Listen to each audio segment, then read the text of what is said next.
Ladies and gentlemen, please put your hands together for Mr. Keith Robinson.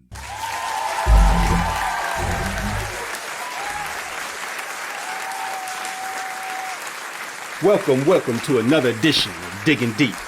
I'm your host, Keith Robinson. And in this episode today, we're going to be discussing our roles in the kingdom being the house in this case. Now, before we jump into it, I want to define a couple of things because they'll be very poignant in this piece. The first being a king, and I have it right here. The male ruler of an independent state, especially one who inherits the position by the right of birth. The next definition is a queen, the female ruler of an independent state, especially one who inherits the position by the right of birth. Now, in this case, the independent state is the home. So right away, I want you to see that both are rulers. Now, going back to when I was young, I watched my father, my pops, go to the store, go get the food, bring it back to the T. Jones. The T. Jones being mom, me being down south. A lot of us call our moms T. Jones. I also watched him mow the yard, take out the trash, etc., etc. Now, all of those jobs that he was doing would inherently be brought down and given to me. And on the other hand, I watched the T, my mom, cook the food, use the money that he brought back home to buy cleaning supplies, decor for the home. I also watched her comb the girls' hair, buy clothes for all of the children, etc., etc. Now, what it made me realize is that these two were working for each other. And what I mean by that is my mom was helping my dad, my pops, with the kingdom. My dad was helping the T with the queendom. And so it made me think, they're playing chess. Hence the definitions we talked about in the beginning. The king, my pops, the queen, my mom. Now, the king is the most important piece, but the queen is the most powerful. See, that's very important. They can both make the same moves, but the queen can make them infinitely across the board. She can go infinitely diagonally, infinitely horizontally, infinitely vertically, and infinitely backwards. Now, the king can make these same moves, but only one at a time. And it's very important. Because see, if you've got a powerful queen and she's not on the same page with the king, then she can make any move she wants, right? And so she's that type that goes, well, I'm not going to do what you say, king. I'm going to go over here. And she can do that with infinite power. Now, see, that's important because when that queen goes out, the opposition sees that and they converge on her.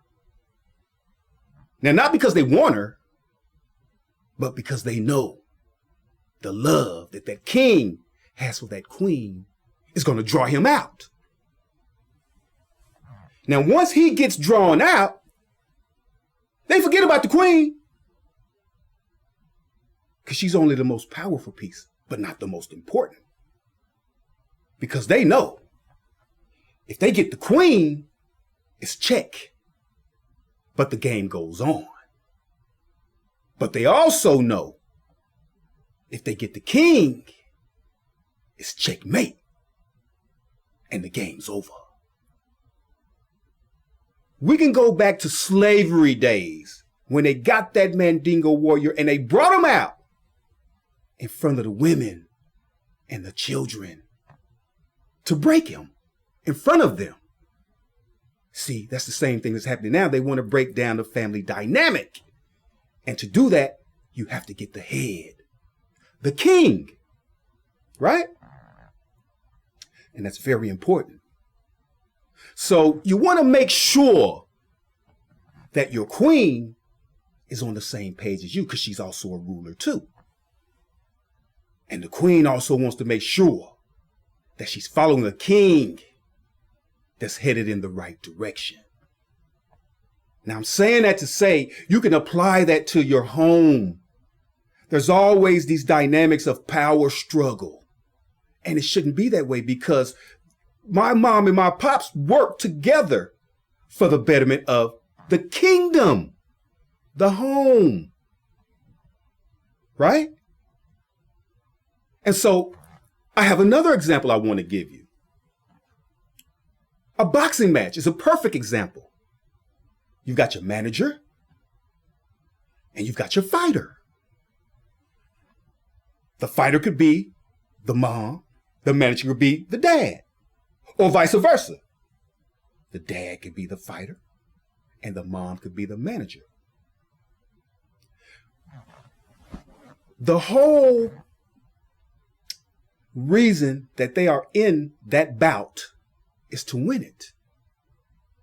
Now, the manager is overseeing the fight because he can see the whole ring. The fighter can only see so much because they're in the ring. So after a round is over, that fighter comes back and plops down on that stool, and they're tired and they're trying to listen, and they're getting water thrown on them, they're getting wiped down, and they're getting Vaseline put on their face. And the manager says, "Hey, I see what's going on out there. You need to keep your left up when you throw your right."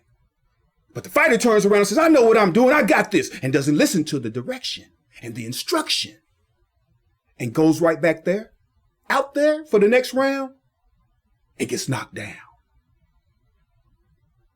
Now, it wasn't the manager's fault that the fighter got knocked down, but they both still end up losing the fight. So I just want y'all to remember that. Think about that and apply that to your home, and quit the power struggle dynamic, because a house divided cannot stand. Now that's all I got, y'all. Short and sweet, because I don't want to get on too many tangents and get off base here. The basis of this episode is to tell you to stop with the struggle within the home. You're both rulers. You're both king and queen and king. Get together and execute each other's plan to keep the castle standing. And that's all I got for this episode. I'm Keith Robinson, digging deep on the Marvel Knot Network.